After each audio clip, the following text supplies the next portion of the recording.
Hello and welcome to Gingerman. So last week, when I was up the Ben Hill and Burnt Island, I looked across the Forth and I seen Edinburgh and I thought, you know what? I have not done any exploration along the Edinburgh side of the Forth. So let's do it. Today begins. I'm on the Cramond path, on my way to Cramond Beach. I've parked here at Miller and Carter and I am ready to rock. So Cramond Beach, show me what you got. Peace.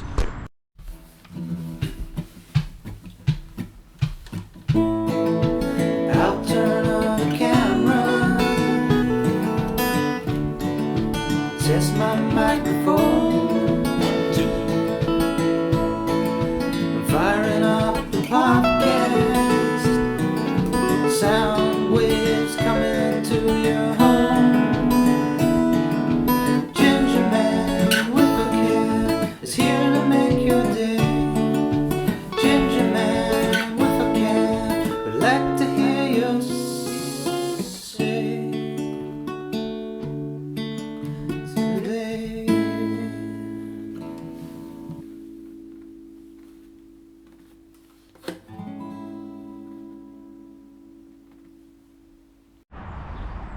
There we go. Let the walk commence. And I think this is going to be a beauty. Got this nice wee cottages here, birds singing. So you can see we're 4 miles from the Forth Road Bridge, 6 miles from the city centre of Edinburgh. And yes, this is technically Edinburgh. We are in the capital city of Scotland.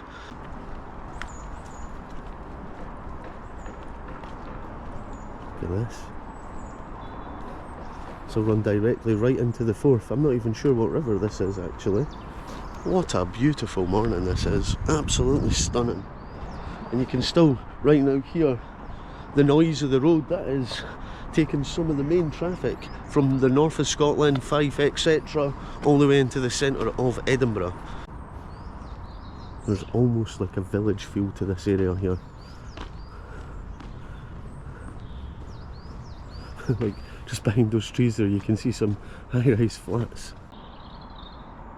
It's pretty cool that it's the River Almond actually, because I was just in Livingston where the River Almond runs right through, so you can see how far the River Almond comes, and there we go, just down there it'll meet the Forth.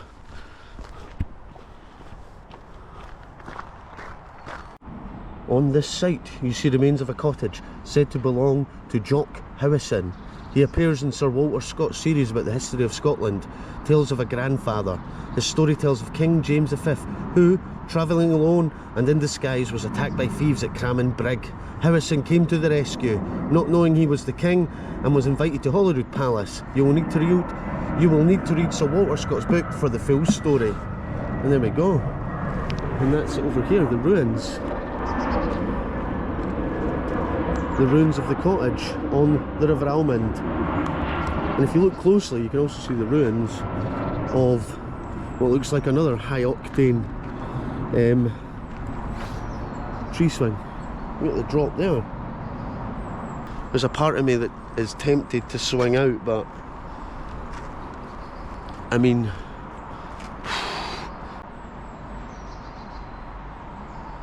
there are rocks down there under it. Oh jeez. Right, we're going along this way because we're looking for Cramond Beach. That is the route of today.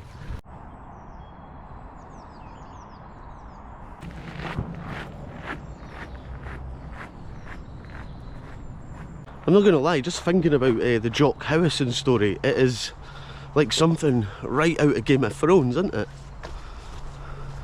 Jock Howison saving the king, but doesn't he know it's the king? Ah, that's pure Game of Thrones right there. It sounds like an idea for a new pantomime script. Jock Howison. This must be a nice Edinburgh postcode around here. Look at this. Look at this house behind me for sale. Absolute beauty. How much does that cost? I'm going to have to go check online, see how much that house costs. Find out, I'll get back to you. Look at this. I love this. Little hidden stories all over the place.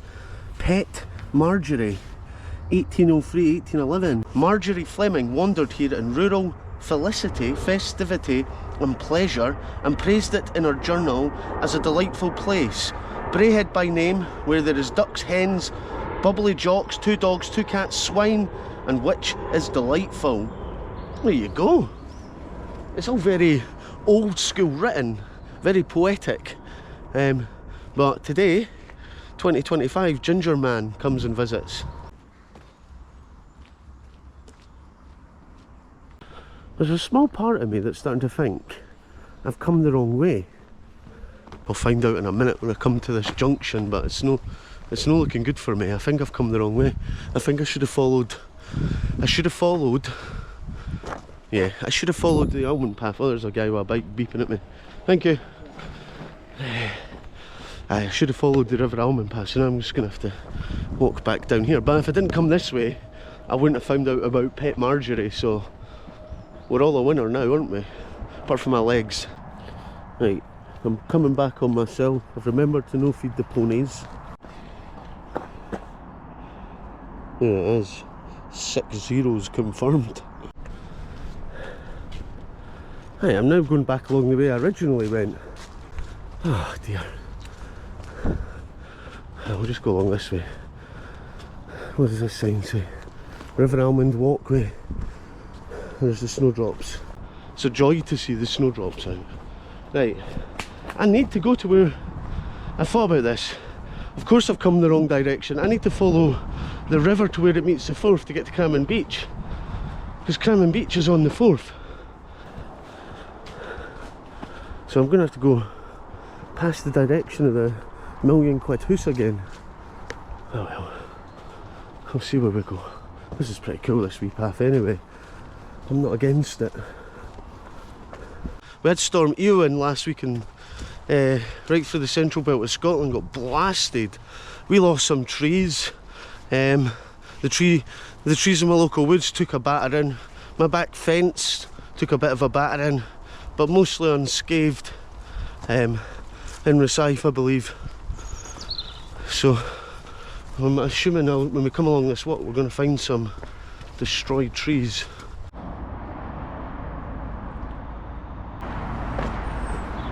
Right, I see the blue signs that I needed to see.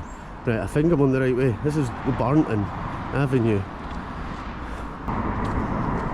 Right, at some point I've absolutely gone the wrong way. I know there was like a woodland walk path that takes you all the way to Cramond Beach. Now I'm having to just like wing it and make up a direction on my map, but we'll find it. There's Templars Cramond. So it's official, I'm taking the urban route to Cramond. I'll take the woodland walk back. I don't know where I went wrong on that path. I thought I was just going to follow the woodlands all the way to Cramond, but here we are. We are where we are. Well, according to Google Maps, I am right in the heart of Cramond right now. So at some point I want to jump back on the path. Here we are. This is it here, pedestrian right of way to the River Almond.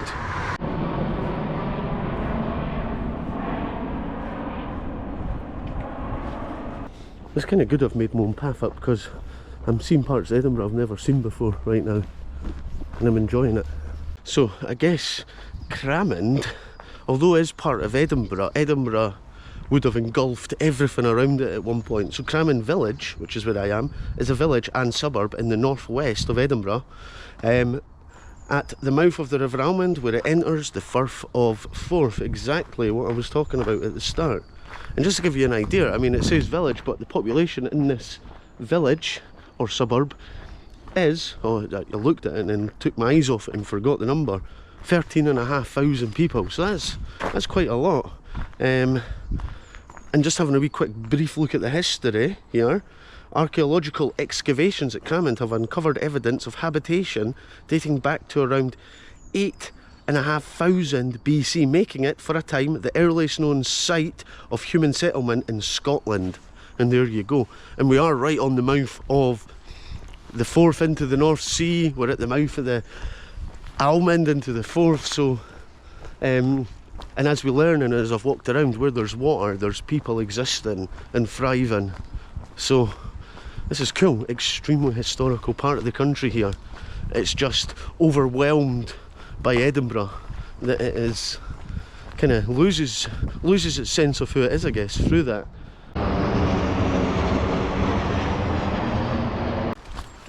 100%, there's the river. We're back on the right way.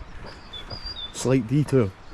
On the way back from the Cramond Beach, I'll just continue on this path. I won't be taking any detours, but the detour was fun. We're in winter. Ivy berries ripen in winter when most other berries have already been eaten and provide a food source for many birds, such as blackbirds and thrushes. There we go, so we're looking for ivy berries. Right, I feel back in my natural habitat here.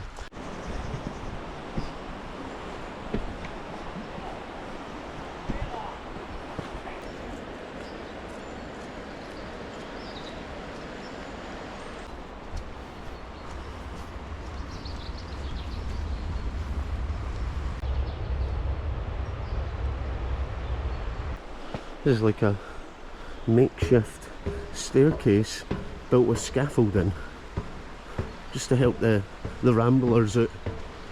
It's even got a flappy gate on it. Flappy gate, pointless flappy gate it seems, but hey, it's a flappy gate nonetheless.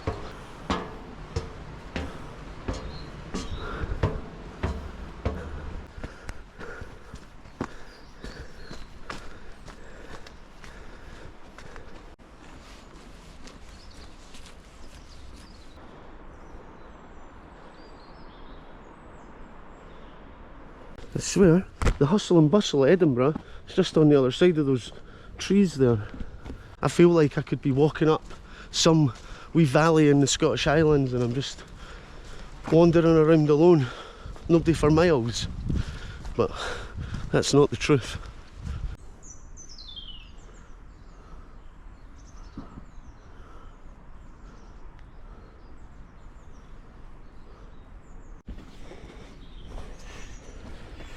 We're on the stairs back down now. Getting pretty hungry. I've got a piece with me. I'm going to have it at the beach. This walk's been longer than I thought, but I guess it's been longer because I went in the wrong direction 5 times. Right, we're coming back down to river level again.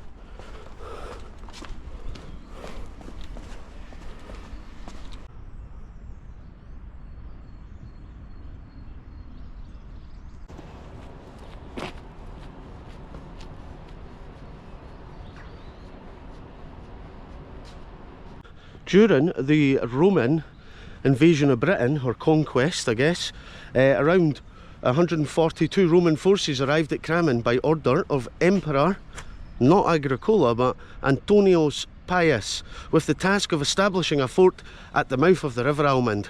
This fort would guard the eastern flank of the fortified frontier known as the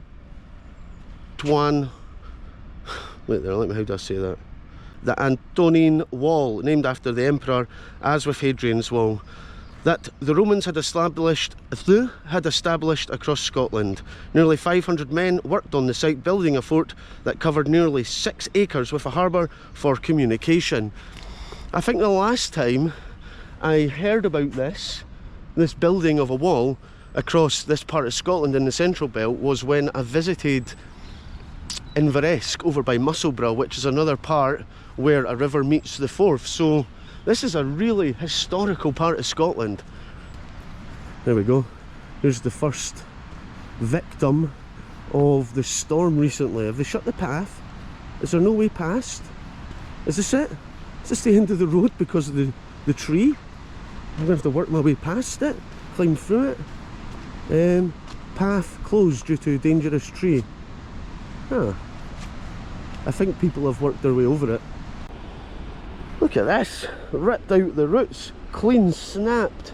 However, I have found an alternative route round. There's a wee path just up here. Well, there you go.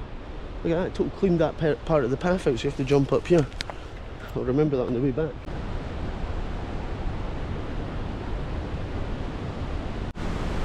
Oh, look at this, now we're coming into some history here. Look at this. The water's like silk.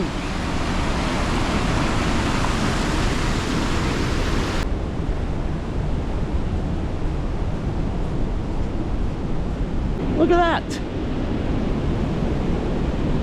There's so much to look at, there's so much to see.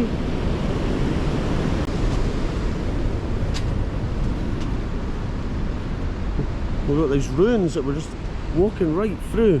There's got to be a sign somewhere for the ruins. I'm assuming it's some sort of old church building potentially, or it might have been a mill. This could have well been a mill because we are right on the waterfront, but there's such a magnitude of history on this part. There we go. The ruined walls here are all that's left of Fairafar Mill. From 1770 it was the heart of Cramond's industrial revolution. Ships brought iron from Russia and Sweden to Cockle Mill just downstream, where it was refined and cut into strips. At Fairafar, the walls reflected the fierce glow of the furnace and rang with the sound of great trip hammer. It pounded the hot iron strips to make tools, chains and cart axles. And there we go. There's a different sound of pounding in Edinburgh now. So it's your usual sort of Scottish history there. You've got, especially where there's a river, you've got mills, you've got Romans. What next? We'll have some religious part coming up next as well. Some religious history. There's got to be a church around here. Next storm, I'm putting a fiver on that tree's coming down because that looks horribly scary. Look at that. That's what the other one would have done, it just went crash. I can confirm I made it safely under the tree. I think I'm coming out at the main part of the beach here. This would be such a cool wee place to live. You know, for being so close to the city, if you live and work in the city, or you enjoy all the things that city life brings, but you like a little bit of peace and quiet too, I swear, this is where you want to live. Cadill's Row. Probably cost 2 million quid for a house here.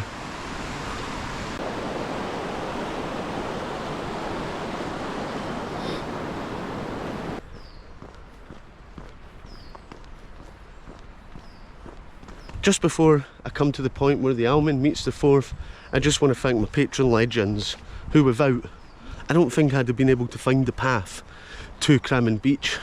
I probably would have been lost somewhere and just gave up and went home and never made an episode today.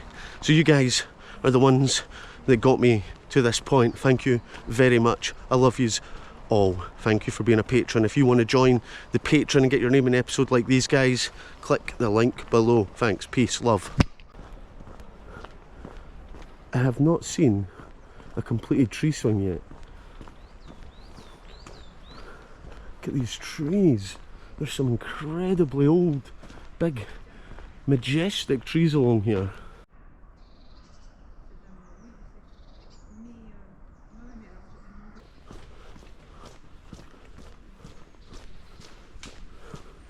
I can see boats. Boats mean harbour. Harbour means Forth. Oh yeah, you can see it opening right up. Look at that. What a feeling it is when you see it open up like that. It's like boom, you've been hidden by the trees, you don't know what's around you, and then all of a sudden your landscape completely opens up. This is beautiful. What a stunning place on a stunning day. Can't wait to get my ham and cheese piece out. I made it with pride this morning. And here we go. This is the point in which the river meets the sea. That is no longer the Almond. That is the Forth. And as I look right over the water, I can see Burnt Island, and I can see up the Bin Hill, which is really cool because it was standing up there that brought me over to this location.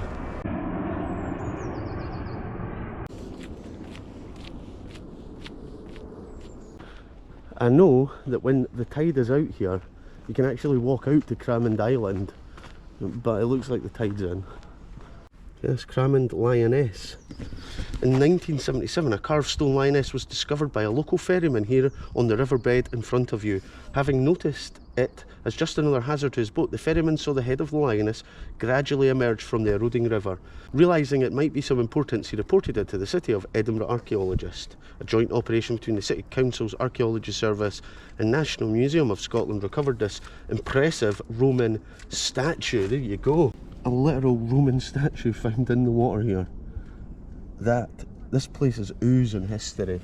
And just look at it, the majesticness of this location. Absolutely stunning. You know what's even more impressive is you can see the snow-capped Ochil Hills in the background from here too.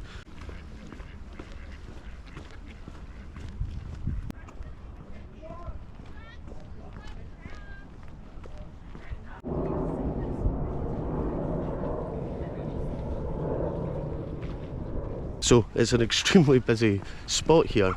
I was reading the sign there about Cramond Island, so it's accessible twice a day on low tides, and it was also used as a military base and was used to defend Rosyth. Just over there you can see it, Rosyth, that's where I stay, during the World Wars. So again, even more history. We're now into the World War history, being used as a military defence spot right here on the Forth. And it's actually incredible that you can walk to it twice a day. Sadly, I've come at the wrong time of day. But here we are, Cramond Beach.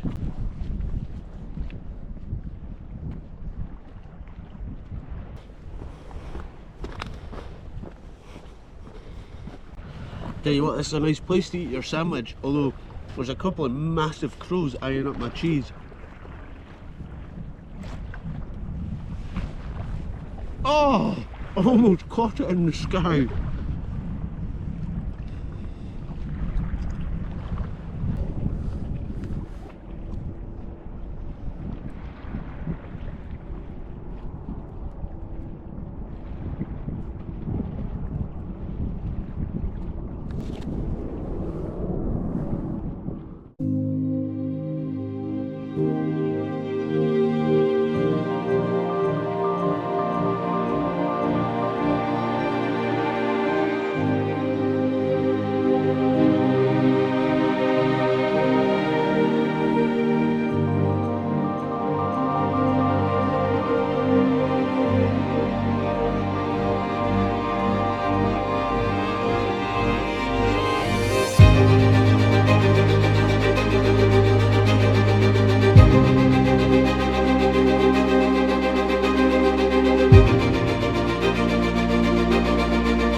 They've actually got a list of all the times, so that on Wednesday the 29th, the next safe time is 6:10 tonight until 5 to 11.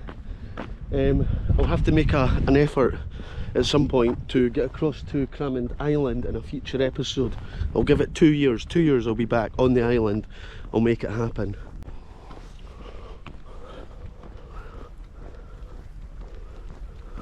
Cramond foreshore is a very important coastal grassland and sand dune habitat. Protected as a site of special scientific interest, it is home to a range of wildlife, including insect pollinators such as plant hoppers, spiders and ground beetles. This coastal grassland is rare in Edinburgh. And there it is, right here, Cramond foreshore. Lovely, isn't it?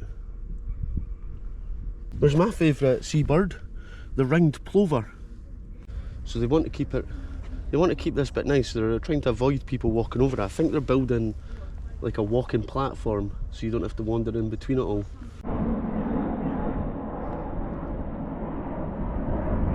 This is a lovely wee bit. Look, they've got public toilets. There's a wee cafe over there. The public toilets look like an old school building, like an old school building outhouse. I wonder if they smell like old school toilets.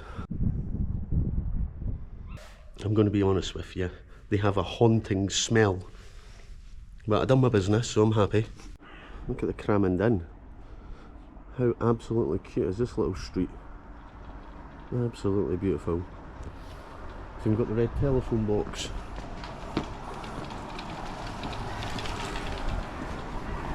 Oh, aye. That's a tragedy, because what an absolutely stunning little location for a bar, and it's permanently closed. I'm sure I could see a Christmas tree. Is this just recently closed because there's Christmas trees? Oh, that's depressing. What a beautiful little village pub. And look, the phone box has a phone in it too, so that's a rarity.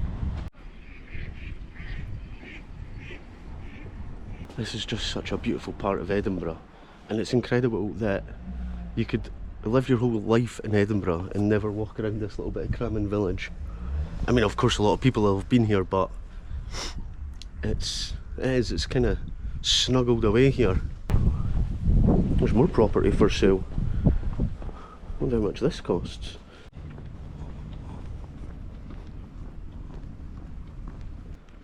What we got here? There's loads of signs, but it's Edinburgh. There's plenty of money in Edinburgh. Welcome to the River Almond walkway, which follows the River Almond from Cramond foreshore to the historic Cramond Brig and to the Camo estate, a walk of around 1.5 miles. And then that's kind of the walk I done. I started all the way up here. There's Jock Howson's cottage, remember that? So I sort of went up this way and came down and round. It was on the way back. I'm just going to follow it right along.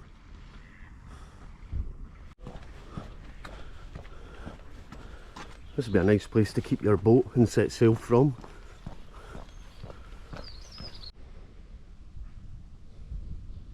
It's like one of those instantly incredible changes of scenery there. 1 minute you're out on the coast, then you walk through the boating area, and then here you are. You're surrounded by the trees, the rocks, the cliffs, the river, and you're in your own wee world again.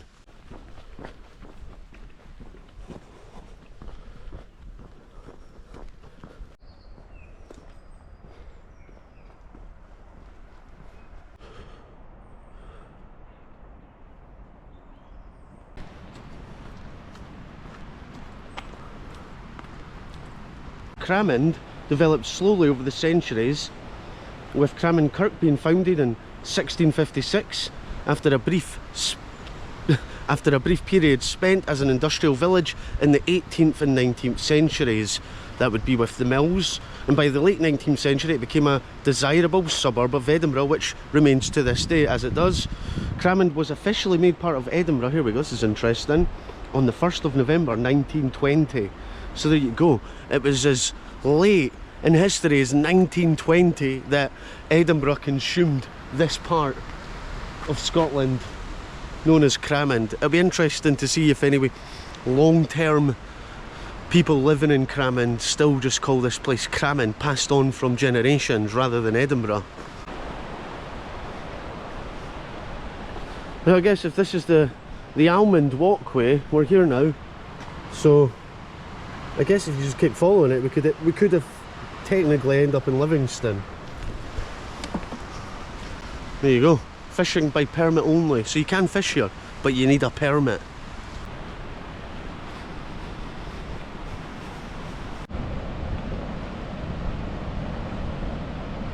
Do you not hear it when you get stones in your shoes? And you get muddy fingers?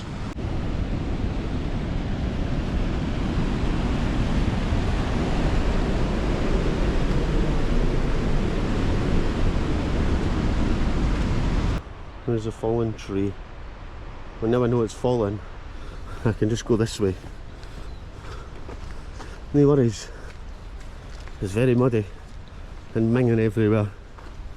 And this place got bashed through by the storm right here.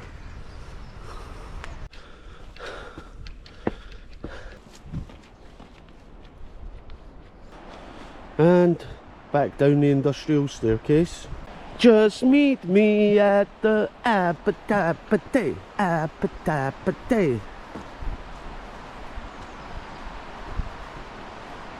Well, a wee factoid here for you, for those who like reading. Even if you don't like reading, you can take the fact. Cramond is associated with the prime of Miss Jean Brodie, where Mr. Lowther has his home and Miss Brodie spends much of her time. There you go. Miss Brodie spends much of her time at Cramond. I'd spend much of my time at Cramond if I had a spare couple of million in the bank. So this is where I joined the River Almond walk here. This is where I came out from my detour up there. My random detour. So this is all new along here, which is good. It's actually glad I took the detour now, because now I'm getting to see something new for the first time coming along this bit.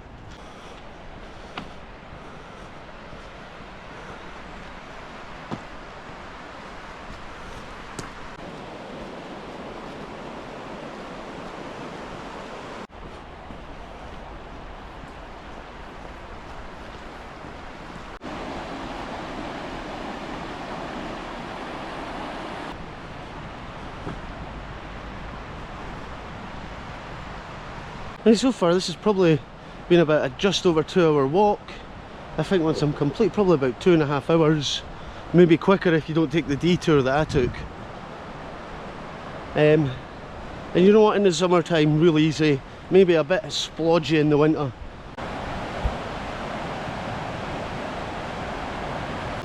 This is Dowie's Mill Lane.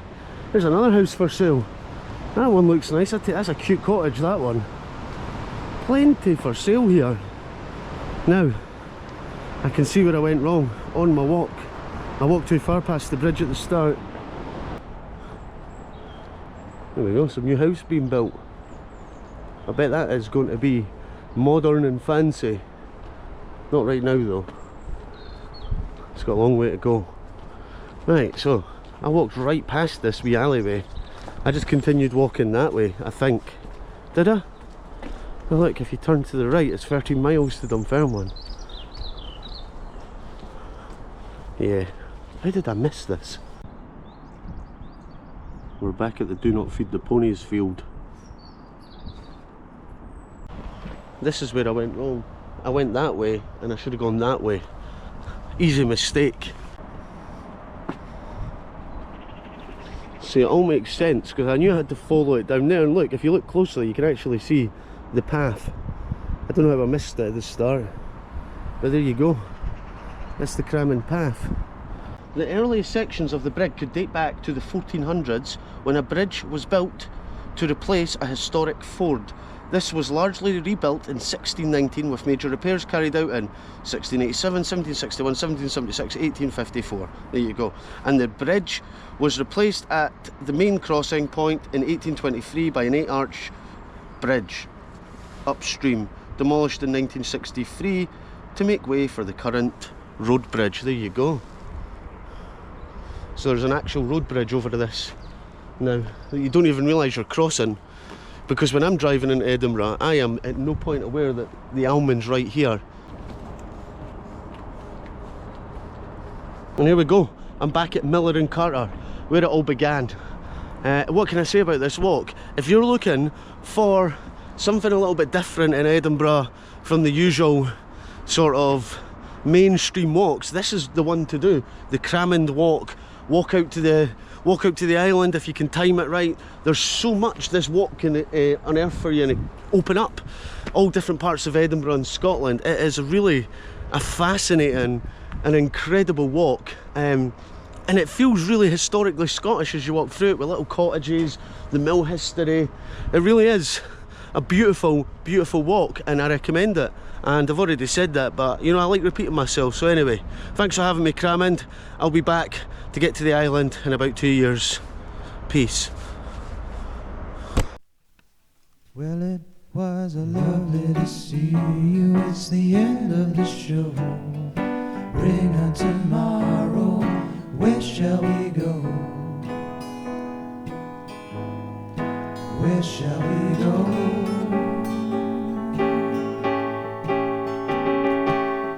Say goodnight to the gin. slice ice cream for the bearded band. Pistachio.